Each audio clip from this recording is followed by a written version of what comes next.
지금까지처럼 물건을 많이 사고 쇼핑을 즐기면서 그냥 내 기분풀이로 이용을 했던 그런 삶을 어떻게 하면 조절을 할 수 있을까? 또는 쇼핑 욕구, 쇼핑 중독인 것 같은 내 삶을 어떻게 하면 바꿀 수 있을까? 그거에 대한 구체적인 방법을 알려드리려고 하는데요. 자, 먼저 이걸 한번 생각을 해보십시오. 공간이 가장 큰 비용이다. 여러분이 갖고 있는 것 중에서 가장 비싼 게 뭔지를 한번 생각을 해보세요. 저는 집이 없는 것 같아요. 공간이 가장 비싼 게 맞아요. 그런데 저는 집이 없습니다. 저는 월세 사는데요. 저는 전세 사는데요. 자, 그렇다고 해도요, 그 공간을 이용하는 비용을 한번 생각해 보십시오. 여러분이 어떤 그 재화를 벌어들이고 있을 때 거기서 가장 많이 나가는 비용이 공간을 사용하는 비용입니다. 그래서 여러분이 가지고 있는 집값이 비싸지 않다고 해도 여러분은 지금 가장 비싼 그런 비용을 치르면서 여러분이 살고 있는 그런 공간을 누리고 계신 거예요. 그런데 만약에요, 여러분이 사용하지 않는 물건, 여러분이 한 3년 동안 쳐다보지도 않았던 물건, 그리고 지금도 그다지 이렇게 환영하면서 사용하고 있지 않은 물건, 또는 예쁜 것만이 목적인 그런 물건, 그런 것들이 자리를 차지하고 있다고 생각을 해보세요. 자, 집값이 비싼 서울을 한번 가정을 해보겠습니다. 지금은 뭐 많이 떨어졌을 수도 있지만, 예를 들어서 평당 3천만 원인 그런 공간에 살고 있다고 한번 가정을 해볼게요. 자, 그렇다면 안 입는 옷, 내가 비싸게 사서 아깝다고 생각했던 옷, 이런 것들이 막 쌓여 있습니다. 그리고 커피 머신을 제가 샀는데 요새는 드립으로 먹어서 이 커피 머신을 더 이상 쓰지 않고 있어요. 하지만 비싸게 샀기 때문에 아까워요. 공간 많이 차지하죠. 이런 것들을 한번 이렇게 쟁여두고 있다고 생각을 해볼게요. 그 물건들이 한 2평 정도 차지를 하고 있습니다. 2평보다 많은 집들도 상당히 많을 거라고 생각을 해요.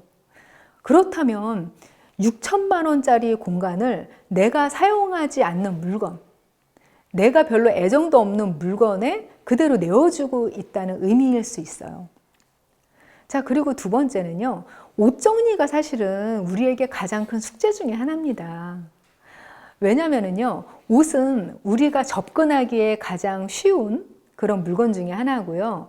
내 삶을 바꾸거나 내 정체성을 조금 바꿔보고 싶을 때 시도하기에 딱 좋은 그런 물건이거든요. 그래서 유행에 따라서, 계절에 따라서 자꾸만 옷 살 때가 됐으니까 한번 좀 사도 되지 않을까? 이런 생각으로 자꾸 무언가를 쟁이게 되어 있습니다. 자, 그렇다면 이 옷도 어떻게 하면은 좀 공간을 고려해서 정리를 할 수 있을까? 저 같은 경우는 이렇게 해요. 그냥 옷을 정리해 놓는 공간을 일종의 쇼룸이라고 생각합니다. 그러니까 물건을 팔기 위해서 전시해 놓은 공간이라고 생각을 하는 거죠. 만약에 이게 중고 물품을 이렇게 전시해 놓은 공간이다. 그런 걸로 한번 상상을 해봅니다. 내가 만약에 고객이라면, 돈을 주고 물건을 사야 하는 사람이라면 내 옷장에 걸려있는 이 물건을 살까? 이런 식으로 한번 생각을 해보는 거죠. 그렇게 해서 이거는 그냥 줘도 내가 안 가져갈 것 같은데 라는 물건은 과감하게 정리를 합니다. 과감하게 정리를 해요. 이게 분명히 없으면은 아쉬울 것 같은 생각이 들어도 이렇게 정리를 해서 후회한 적이 단 한 번도 없습니다. 그렇게 되면은요, 굉장히 쾌적한 옷장을 가지게 되는데요. 일단 계절별로 필요한 물건들이 한눈에 보입니다. 반팔은 이쪽에 이렇게 모여 있지, 블라우스는 이쪽, 셔츠는 이쪽, 자켓은 이쪽. 그러니까 이런 식으로 정리가 한눈에 되어 있기 때문에 골라서 코디를 하기도 굉장히 편하고요. 그리고 안 입는 옷을 골라내는 것도 굉장히 쉬워집니다. 그리고 옷과 옷이 너무 붙어서 걸려 있으면은요, 옷의 수명도 줄어들고 또 냄새도 나요. 그런 것들을 따로 관리를 하지 않아도 공기가 슝슝 통하는 그런 쾌적한 옷장, 생각만 해도 기분 좋아지지 않나요? 자, 그리고요, 제가 두 번째로 쓰는 쇼핑 조절 방법이 또 하나가 있습니다. 그게 뭐냐면요, 쇼핑 여력을 묶어두고 보는 눈은 높게 만드는 그런 방법이에요. 자, 쇼핑 여력이라는 거는요, 내가 저축도 하고, 그리고 아주 필요한 고정 비용 같은 거를 다 나간 다음에 내 통장에서 내 마음대로 쓸 수 있는 돈, 그것을 쇼핑 여력이라고 제가 이야기를 하려고 해요. 그 쇼핑 여력은요, 늘어나면 그냥 한없이 늘어나요. 정말 저는 프리랜서로 평생 일을 했기 때문에 이게 어디까지 늘어날 수 있는지를 너무나 잘 알고 있습니다. 그런데 이렇게 쇼핑 여력이 늘어나는데도 보는 눈, 안목은 점점 높여놓는 거예요. 이렇게 되면은 소비를 조절할 수가 있게 됩니다. 자, 어떤 식으로 이게 이루어지는지를 한번 볼까요? 예, 저 같은 경우 막 수입이 엄청나게 늘어나던 그런 시기가 있었어요. 굉장히 조금씩만 통장에 돈이 들어오는 그런 시기였다가 좀 유명 작가라는, 소위 베스트셀러 작가라는 그런 타이틀을 얻게 되면서 갑자기 수입이 막 늘어났습니다. 그런데 이런 시기가 되면은 우리는 유혹에 빠지게 되어 있어요. 내 소비 여력이 늘어났으니까 무조건 이거는 그냥 뭐 많이 비싼 거 좀 사야 되지 않나? 이런 생각을 하게 되는 거죠. 그런데 저는 이 쇼핑 여력을 늘리는 게 굉장히 두렵다는 생각이 들었어요. 왜냐하면 소비 자체가 한없이 늘어나는 것은 아는데 다시 줄어드는 걸 어렵다는 걸 이미 알고 있었거든요. 그런데 저의 그런 수입이 언제까지 계속 고정적으로 그렇게 많을지는 알 수가 없었어요. 그래서 전략을 하나 세워놨는데 소비 여력을 통장을 통해서 묶어놨습니다.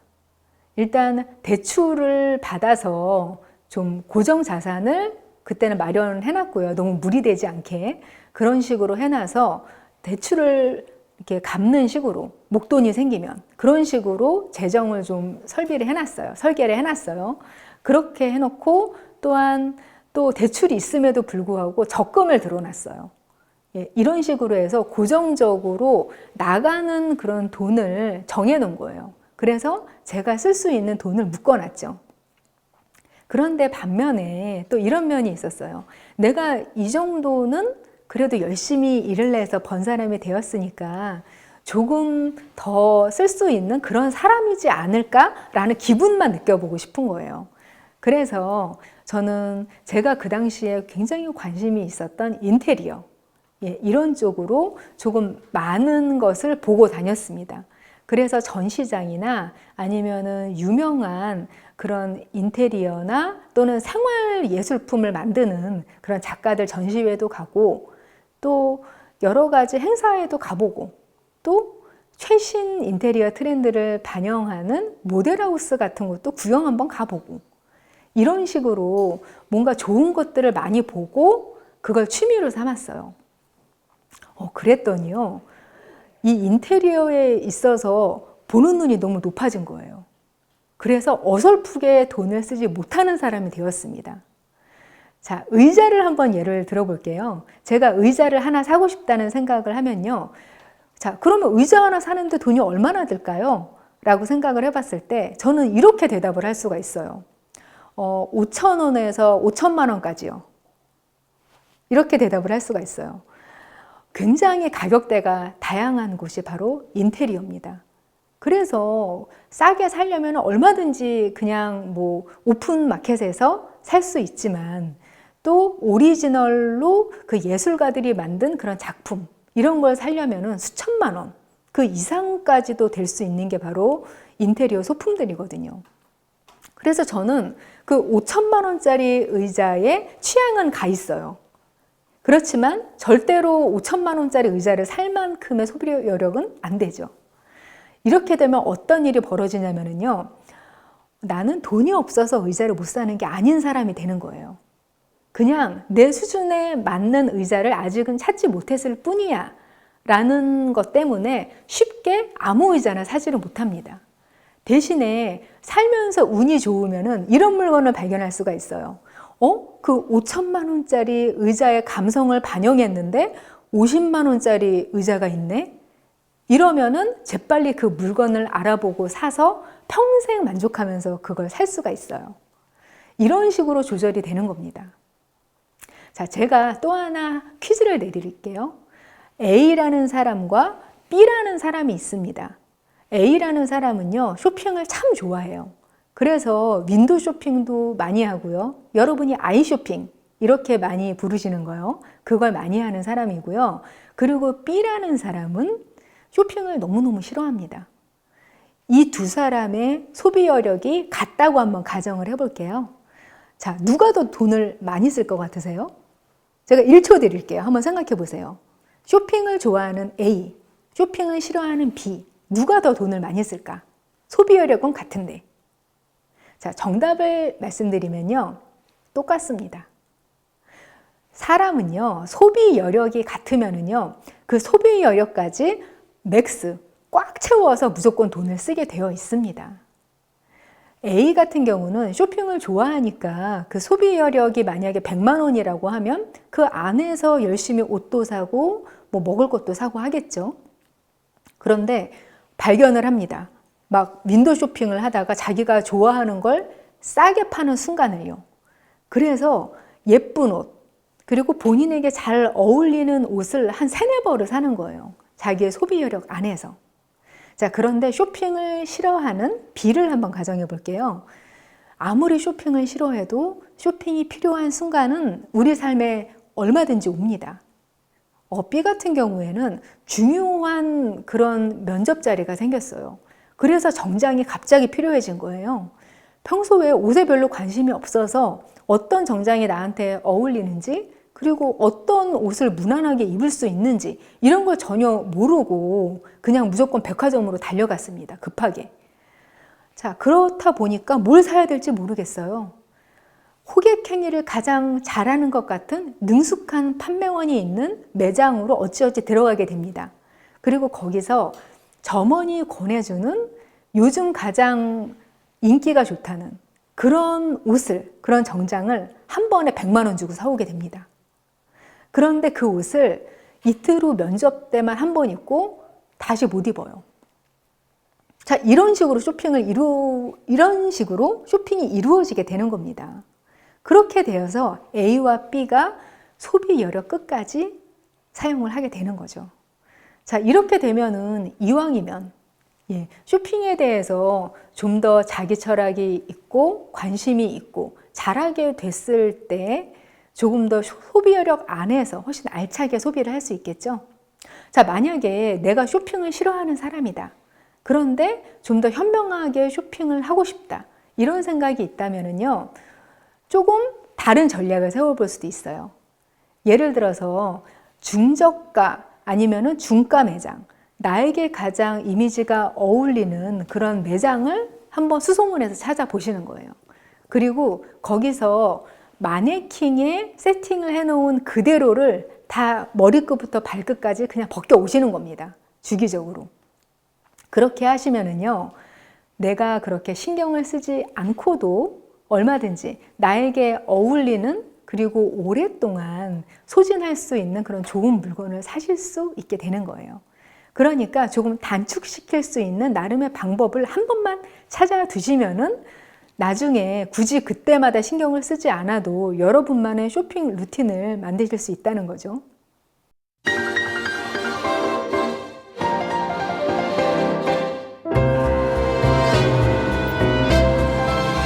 자, 여러분이 쇼핑을 하실 때 하나 가장 걸림돌이 있습니다.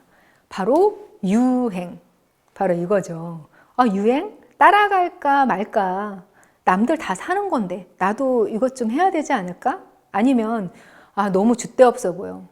내 신념대로 또는 내 개성대로 그냥 내가 사고 싶은 거 사고 오랫동안 그냥 옛날에 한 20년 전에 입었던 옷 그냥 입을 거야. 뭐 이런 식으로 갈등을 하시는 경우가 많아요. 자, 제가 한번 이것에 대해서 좀 제안을 해드리려고 해요. 결론적으로 말해서요, 유행은 그 누구도 피할 수가 없습니다. 자, 여러분 한번 생각을 해보세요. 10여 년 전쯤만 해도 우리 모두는 청바지라는 기본 아이템을 입을 때 모두 같은 것을 입었어요. 스키니진이라는 거 혹시 기억하시나요? 예. 넣고 꿰맨 것 같은 그런 모양이에요. 하반신을 그냥 쫙 달라붙게 감싸면서 예, 그냥 우리의 몸매가 다 드러나는 그런 스키니진이라는 것을 전 국민이 다 입었던 시기가 있었습니다. 그런데 그보다 훨씬 오래전에 한 20년 전쯤에 아주 유명한 모델이 파파라치 사진에서 그 스키니진이라는 것을 입었던 걸 화보로 본 적이 있었거든요. 그때 모두가 입을 모아서 그렇게 이야기를 했습니다. 저게 유행할 리는 없어. 저렇게 흉한 바지가 유행할 리는 없을 거야. 이렇게 다들 이야기를 했는데 몇 년 후에 그렇게 이야기했던 모든 사람들이 다 그 바지를 입고 있었습니다. 자, 여러 가지 유행을 패션계라든지 또는 그런 업계에서 제안을 해요. 그런데 그걸 제안을 하면은요, 대중들이 선택을 합니다. 그리고 막상 선택을 해보니까 무언가 쓰기가 편해. 이렇게 받아들여지기 시작하면은 그게 메가 트렌드를 타게 되는데요. 일단 어떤 물건이 메가 트렌드를 타게 되면은요, 우리는 그것을 피할 수가 없습니다. 예, 그래서 기본 아이템을 갖추라는 말은요, 기본 아이템이 있기 때문에 그것을 10년, 20년 사지 말라. 그 의미가 아니라 가장 멋스러운 기본 아이템을 갖추라. 그런 의미가 될 수 있겠죠. 물론 이거 절대적인 것은 아니에요. 근데 우리가 기본 아이템의 성질이 이렇다는 거, 이거 정도만 알고 계셔도 훨씬 우리가 편하게 쇼핑을 하고 완전하게 소진을 하고 그리고 스트리밍 형식으로 물건을 경험으로써 즐기고 이걸 온전히 할 수가 있겠죠. 저는 이렇게 쇼핑에 관한 안내를 해드렸는데요. 그렇다면 왜 우리가 쇼핑을 잘해야 되는 걸까? 또 다시 질문으로 돌아가게 됩니다. 여러분, 우리가 2마리 휴지 하나를 살 때의 마음과 그리고 내 전 재산을 들여서 집 한 채를 살 때의 마음, 이게 아주 다를 거라고 생각을 하시죠. 근데 사실은 그렇지가 않습니다. 우리의 뇌는요, 굉장히 소모적이고 피곤한 장기예요. 왜냐면은요, 칼로리를 20%나 소진합니다. 몸무게 2%밖에 차지를 안 하면서. 그렇기 때문에 뭐든지 자동사고를 해서 생각을 줄이려고 합니다. 그래서 작은 선택을 우리가 하잖아요. 그러면은 그걸 과정마다 일일이 생각을 해서 하지 않고 자동사고에 따라서 습관대로 하게 되어 있는 거죠. 그런데 이 자동사고가 한번 형성이 되면은요, 나중에 큰 선택을 할 때도 이 자동사고대로 선택을 하게 됩니다. 그래서 여러분이 사소하게 티셔츠 하나 살 때의 그 형태와 습관대로 나중에 전 재산을 주식에 투자하거나 아니면은 뭐 집을 사거나 아니면은 내 인생을 결정하는 진로를 선택하는 그 앞에서도 크게 보면은 비슷한 형태의 선택을 하게 되는 겁니다. 그래서 저는 이 쇼핑 행위를 선택을 하는 연습을 하는 거라고 생각을 합니다. 자, 이렇게 되면은요, 쇼핑이 곧 인생이라는 이 함수 관계가 꼭 허황된 이야기로만 들리지는 않겠죠? 여러분들도 한번 이 쇼핑이라는 우리 일상의 행위들을 선택을 하는 연습이라고 생각을 해보십시오. 그래서 좀 더 현명하고 그리고 이 지구를 위해서도 더 이상 무작정적인 충동적인 소비가 아니라 내 삶의 질을 높여주는 소비를 하는 그런 기회를 만드는 사람이 되겠다. 이렇게 한번 생각의 전환을 느껴보시면 좋겠습니다. 자, 오늘 제가 준비한 얘기는 여기까지고요. 여러분들이 삶의 한 부분 한 부분마다 여러분의 개성과 그리고 여러분의 가치관을 담은 쇼핑을 하시고 또 그를 통해서 여러분들의 인생도 업그레이드하는 그런 기회가 되시면 좋겠습니다.